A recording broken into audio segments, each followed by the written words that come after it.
ولا تكونوا كالذين تفرقوا واختلفوا من بعد ما جاءهم البينات وأولئك لهم عذاب عظيم. Bismillahirrahmanirrahim. Alhamdulillah, pembangunan PPTQ Himmah Aliyah yang bertempat di Pandian, Karanglo, Tawangmangu, Karanganyar terus berjalan, dan insya Allah sebentar lagi akan melaksanakan pengecoran dak lantai keempat yang insya Allah akan membutuhkan semen kurang lebih 300 sak semen. Monggo bagi para saudaraku semua bisa menitipkan jariahnya berapapun, 1 sak, 2 sak, 100 sak, 10 sak, monggo. Yang pasti kebutuhan kita 300 sak semen. Insya Allah menjadi pahala kita di akhirat nanti, dan semoga menjadi jariah para penghafal Quran, karena sampai sekarang karena sudah dimulai KBM dan insya Allah akan terus. Barakallahu fikum jami'an, jazakumullahu khairan katsiran atas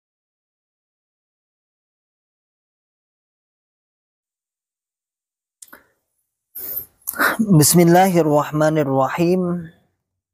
Assalamualaikum warahmatullahi wabarakatuh. Alhamdulillahirabbil alamin. Hamdan katsiran thayyiban mubarakan fihi kama yuhibbu rabbuna wa yardah. Asyhadu an la ilaha illallah wahdahu la syarika lahu wa asyhadu anna Muhammadan abduhu wa rasuluhu sallallahu alaihi wasallam wa ala alihi wa ashabihi wa man tabi'ahum bi ihsanin ila yaumiddin wa ba'd. Masyaallah muslimin hafizakumullah ta'ala, saudaraku semua, pada kesempatan ini kita akan membahas lagi, semoga menjadi jalur dakwah kita untuk membuka akal sehat, membuka akal waras saudara tua kita. Bagaimana gambaran sosok ucapan-ucapan ulama sepuh yang ada dalam Islam Jamaah, yang mana buku ini beredar di grassroots paling bawah, yang belum sampai tembus sampai pusat, walaupun beliau mengaku, Mbah Tojin ini mengaku akrab dengan sang imam, dan tentunya kitab ini selalu disodorkan kepada sang imam. Namun qadarullah, sang imam pun kayaknya belum meng-ACC sehingga tidak pernah kita jumpai secara umum, namun kepada orang-orang tertentu mendapatkan buku ini. Pada judul ini kita baca asal usul infak persenan atau ishrun, sejarah. Saya Mbah Tojin akan menyampaikan tentang jawaban bagi orang-orang yang bertanya dan orang-orang yang kita baca ya, halaman 28 ya. Saya Mbah Tojin akan menyampaikan tentang jawaban bagi orang-orang yang bertanya dan orang-orang yang mengatakan bahwa 10% itu adalah bid'ah dan gak ada dalilnya. Jadi saya bisa mengatakan, orang yang bisa mengatakan demikian itu karena mereka nggak ketemu dengan Abah Nur Hasan. Kalaupun ketemu tapi mereka tidak mangkul tentang dalil tersebut dan tidak tahu rujukan kemana. Weish. Di sini apa di sana? Di sini aja lah ya.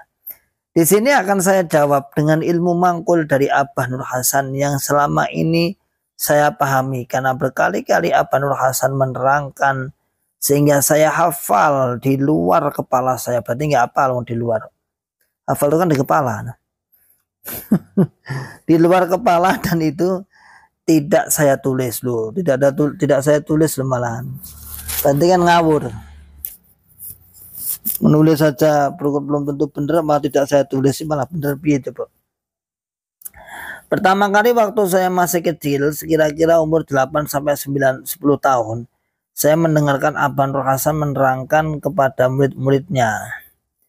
Pada tahun 63 atau 64 di Gading Mangu, dan waktu itu ada Mas Bintoro, tukang urut dari Solo atau asal Solo. Sekarang di Jakarta Barat, yang pakai sepeda, pakai speaker, pakai mic itu. Terus Mas Slamet Wuto asal orang Solo. Saya bertiga mendengarkan mangkulannya di Gading Mangu. Dan itu diulang-ulang oleh Abah Nur Hasan, sehingga saya dari kecil sudah jelas dan hafal ini. Selama ini yang saya sampaikan orang-orang tidak menerima, loh berarti tidak menerima, dari kalangan sering menerima ini, gak gaduk pikirannya atau tidak sampai pikirannya. Tapi yang gaduk pikirannya, yang sampai pikirannya, nggak berani bersuara dan tidak berani menyampaikan karena kalah dengan orang-orang yang mempunyai kepahaman dalil makna lugat nausorob. Jadi di dalam Islam Jamaah sendiri itu terjadi perselisihan, ya, terjadi perselisihan, terjadi kontroversi lah bahasanya. Padahal persenan itu dari dalil wa mimma razaqnahum yunfikun. Kalau tidak mangkul kepada Abah Nur Hasan, sampean memahami dalil itu nggak pas dengan mangkulnya. Mangkulnya begini, piye. Yang dalil wa mimma razaqnahum yunfikum, nanti keterangannya ada di belakangnya. Ini betul-betul sampean simak dan dicocokkan dengan dalil dengan mangkulannya Abah Nur Hasan. Lagi-lagi Abah Nur Hasan. Padahal ulama tafsir itu kan banyak tuh, ada Ibnu Abbas, Ibnu Katsir, Tabari, ya, banyak sekali tafsir-tafsir Ibnu Mas'ud dan lain sebagainya, Ikrimah. Ini selalu mengatakan Abah Nur Hasan, Abah Nur Hasan. Emangnya syariat itu datangnya dari Abah Nur Hasan. Jadi merujuknya persenan itu ke sini, ke zakat. Orang Islam yang dia dapat rezeki dan sudah nisab kok dia tidak zakat, berarti itu bukan orang Islam. Ya, di zaman Abu Bakar malah diperangi. Orang Islam dia dapat rezeki tapi belum nisab kewajiban zakat. Kan nggak ada merujuknya kemana. Merujuknya ke zakat tadi karena tidak ada kewajiban zakat. Terus Amir punya ijtihad supaya diperseni. Loh, orang yang nggak mampu zakat itu justru diberi zakat, Mbah.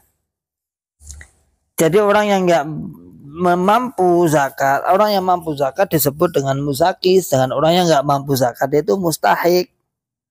Kalau tertib-tertiban seperti itu, kalau tertib-tertiban secara hierarki antara pemberi dan penerima itu, orang yang mampu zakat disebut muzaki, yang nggak mampu mustahik. Jangan kok kemudian orang yang tidak sampai nisab zakat kemudian dicari-carikan dalil akhir dia bisa masuk zakat, akhirnya diberikan persenan. Ya kan, ya lucu dong. Tapi ya nggak lucu gimana, kalau nggak lucu nggak Islam Jamaah. Jadi persenan, lain lagi, jadi persenan itu zakatnya orang yang belum nisab. Makanya kalau makan ayam itu jangan sak bulu-bulunya dan sak tulang-tulangnya, itu maksudnya ijtihad Pak Amir supaya yang dimakan orang jamaah itu bersih. Maksudnya orang dapat rezeki dan belum nisab supaya diperseni tadi. Loh, berarti persenan tadi kan digambarkan kan sak bulu-bulunya nih. Ibarat makan daging sak bulu-bulunya, bahkan Cak Emir dalam penjelasannya kan sak telek-teleknya gitu kan. Berarti analogi kita, sama-sama kita logika, berarti yang disetorkan ke pusat ke diri itu ada telek. Berarti kalau itu pengurus-pengurus yang ada di pusat itu makan telek semua itu. Makan bulu-bulu semua itu. Enek, pokoknya dodol agama itu duit enek carane dengan berbagai macam berbagai macam cara lah.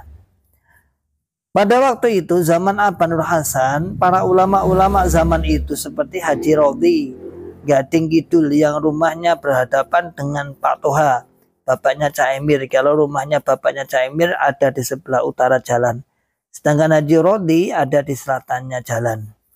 Pak Bakhir, Pak Haji Ali Rawi, Pak Sutaji, Pak Matraji, Pak Ma'ruf yang meninggal pada waktu masih bujang. Muadzin Gading Mangu yang rumahnya di depan Mbah Lurah itu. Imam Masjid Gading Mangu waktu itu. Waktu itu sesepuh-sesepuh zaman Abah Nur Hasan itu kumpul. Mereka semua ikut mangkul jadi persenan. Jadi persenan itu zakatnya orang yang belum nisab zakat. Ingat, garis bawahi ya, persenan itu katanya ini ulama-ulama sepuh di zaman Abah Nur Hasan itu mengatakan Jadi kesimpulannya persenan itu zakatnya orang yang belum mampu, belum nisab zakat. Kemudian Haji Rodi bertanya, loh kok 10% Pak Haji, maksudnya apa Nur Hasan? Berarti ini kan sama dengan pajak, sama dengan Yahudi. Loh, ini ulama ini. Tadi Pak Rodi zaman dulu sudah mulai protes ya. Jadi zaman dulu sudah ada yang protes nih. Ini kan ulama ini. Jawab apa Nur Hasan, orang ngono yang 2,5% itu zakatmu, yang belum nisab itu, yang 7,5% itu sodakohmu, pembelaanmu, infakmu.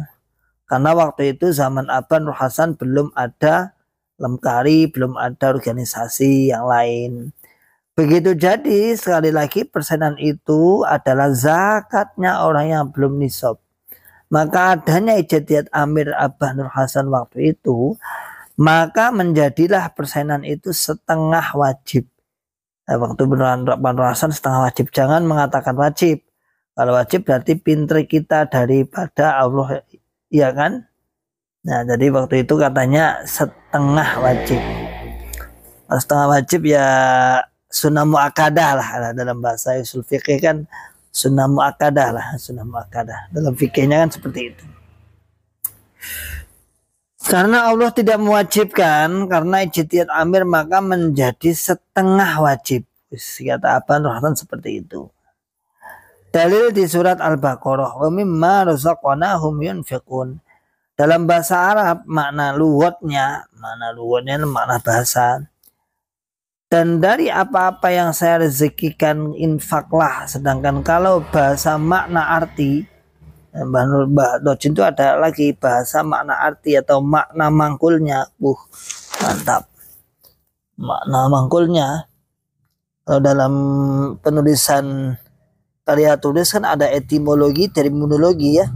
Tapi kalau Mbah Dojin itu enggak, ada bahasa lughat dan ada bahasa mangkul makna artinya. Infaqo sing wis tak rezekekno ning awakmu. Sing wis nyamana, kamu dapat rezeki sudah nisab kemudian kamu zakati. Yang sudah kamu zakati itulah baru rezekimu. Sedangkan kalau belum kamu zakati itu belum rezekimu. Masih ada hak milik 8 asnaf dan ada juga miliknya Allah.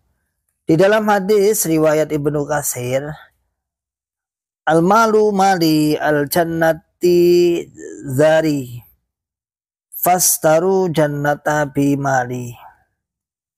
Makna artinya hartanya Allah surga kampung halamanku, maka menukarkanlah surgaku dengan hartaku. Maksudnya zakat itu hartanya Allah, berikanlah kepada yang berhak menerima zakat. Dikeluarkan dulu, harus kamu infak, sedekah, membela. Misal sampean dapat rezeki 1 ton. Kemudian sampean buat membela sedekah, infak untuk transport, untuk beli benih, untuk orang-orang yang kerja akhirnya nggak jadi nisab dan nggak jadi zakat, berarti ngakali Gusti Allah apa tidak? Begini loh mangkul itu. Jadi kalau sampean dapat rezeki dan sudah nisab, sampean zakati dulu. Berarti sampean keluarkan haknya 8 asnaf itu. Kalau di Indonesia 8 asnaf itu 1 sabilillah. Oh di Indonesia sih, bukannya itu di Quran ya? Neng Quran kan enak tuh, apa lah. Budak saat ini tidak ada, berarti masuknya sabilillah. Berarti sabilillah juga ada sendiri ya. Atau bisa diartikan pembantu. Pertanyaannya yang 6 asnaf itu kemana perginya? Bukan mangkulnya yang kita salahkan. Ini loh yang harus kita luruskan. Ya yang 6 asnaf inilah yang harus dibagikan, di antara di dalamnya ada fuqara, mu'alaf, gharim, ibnu sabil. Itu kan di Quran ada ya. Jadi Mbah Dojin itu tahu nggak ya dalil-dalil bab masalah zakat itu kan ada tuh ya. Di Quran kan jelas tuh. 8 asnaf itu kan di Quran, bukan kok secara di Indonesia atau dia sendiri yang membuat, tidak. Adapun yang dimaksud gharim itu adalah orang yang keberatan hutang. Orangnya punya sawah dan punya kebun tapi tidak menghasilkan atau gagal panen. maka sampai hutang-hutang karena kalau belum panen belum punya uang untuk kebutuhan makan sehari-harinya. Itu juga punya hak di dalam zakatnya orang-orang yang ada di kelompok itu. Kalau dulu zaman pengajian kering itu setingkat desa insya Allah ya. Ya imam keringnya itu yang tahu fuqara, mu'alaf, gharim, ibnu sabilnya dan sebagainya. Di kelompoknya kering situ haknya diberikan, nggak usah nunggu mereka minta, sebagai imam kiai kelompok atau kiai desa dan para pengurusnya supaya memberikan haknya mereka itu. Maka dari itu pengurus di dalam jamaah supaya bisa memahami jamaahnya, jumlahnya 10 orang supaya dipahami jamaahnya yang 10 itu. Jamaahnya yang 100 orang supaya dipahami jamaah 100 orang itu. Terus kemudian dijelaskan lagi oleh Abang Nur Hasan begini. Kalau kemudian sing wis mbok zakati, wis mbok perseni, terus kamu jual wedhus wis mbok dol, pari wis mbok dol, emas wis mbok zakati, kamu jual, terus duite mbok lumpukne, mbok deleh ning ngisor kasur utawa mbok simpen ning jero peti, terus setahun kok kuwi nisab, yo dizakati tahunan tadi. Jadi sudah kena IR persenan, masih suruh zakat lagi. Penjelasan, yang dimaksud dengan harta yang disimpan tadi zakat mal, yang sampean simpan tadi, yang sampean jual apa? Oh, sampean jual kurma ya, begitu setahun sampean kurskan kepada kurma tadi, kok dalam setahun itu masih tetap nisab, maka sampean zakat tadi, zakat mal tahunan. Tapi kalau tidak nisab ya diperseni. Kalau nisab dizakati 2,5%. Tapi kalau nggak nisab malah 10% infaknya. Ini kan logika ngawur tuh ya. Kalau nisab malah zakatnya 2,5%, tapi kalau nggak nisab malah infaknya 10%. Inilah remuk pinter akal-akalan Islam jamaah ya. Tadi mana? Dalam setahun yang disimpan tadi. Begitu juga jika sampean yang jual dan yang disimpan di peti tadi hasil juga jual padi. Begitu 1 tahun seumpama dibelikan padi kok tetap nisab ya disakati. Sedangkan kalau tidak nisab ya diperseni. Harus dijelaskan apa bahan pokok makanan kita. Lalu misalnya kalau yang dijual tadi emas, kok begitu setelah uang yang disimpan dalam setahun tadi berkurang karena untuk makan, akhirnya nggak jadi nisab, ya diperseni. Berarti kan lebih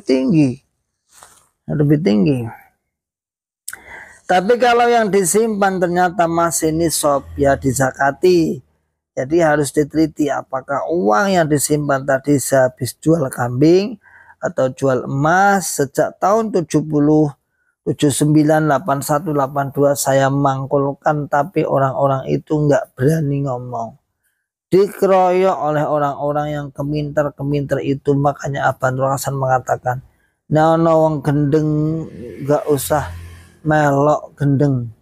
Kesimpulan berarti jadi adapun sekarang ada 20%, itu adalah zakatnya, itu adalah zakatnya orang yang belum nisab. Kalau di luaran sana umumnya orang Islam namanya zakat profesi. Lu masa pinter mereka padahal kita ahli Quran hadis. Masyaallah muslimin hafidhakumullah ta'ala, ini tentang isrun. Begitu panjang lebar penjelasan Batu Jin, tapi inti pokoknya adalah Anda setor uang atau tidak. Itu aja ya. Anda mau setor uang atau tidak. Kalau tidak ya tidak masalah. Artinya berarti Anda tidak paham jamaah. Tetapi kalau Anda setor uang berarti Anda dianggap sebagai jamaahnya. Kan kata simpelnya itu aja.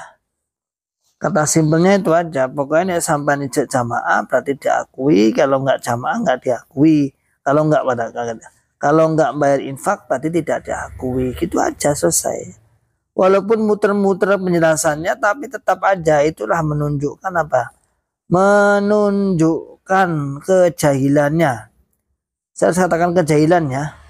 kejahilannya beliau beliau dari orang awam yang semua rujukannya hanya Panro Hasan, mencari pembenaran tentang infak persenan dengan dalil-dalil, tapi tidak ada syarah penjelasan ulama salaf, ulama khalaf, ulama dari kalangan sahabat tabi'in, tidak pernah ada, tidak ada.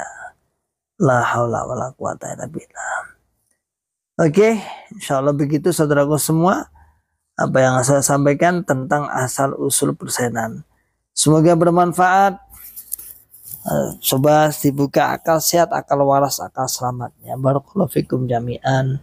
Wa akhiru da'wana alhamdulillahirabbil alamin. Wassalamualaikum warahmatullahi wabarakatuh. Bismillahirrahmanirrahim. Alhamdulillah, pembangunan PPTQ Himmah Aliyah yang bertempat di Pandian Karanglo, Tawangmangu, Karanganyar terus berjalan, dan insya Allah sebentar lagi akan melaksanakan pengecoran dak lantai keempat yang insya Allah akan membutuhkan semen kurang lebih 300 sak semen. Monggo bagi para saudaraku semua bisa menitipkan jariahnya berapapun, 1 sak, 2 sak, 100 sak, 10 sak, monggo. Yang pasti kebutuhan kita 300 sak semen. Insya Allah menjadi pahala kita di akhirat nanti, dan semoga menjadi jariah para penghafal Quran, karena sampai sekarang karena sudah dimulai KBM dan insya Allah akan terus. Barakallahu fikum jami'an, jazakumullahu khairan katsiran atas. ولا تكونوا كالذين تفرقوا واختلفوا من بعد ما جاءهم البينات وأولئك لهم عذاب عظيم.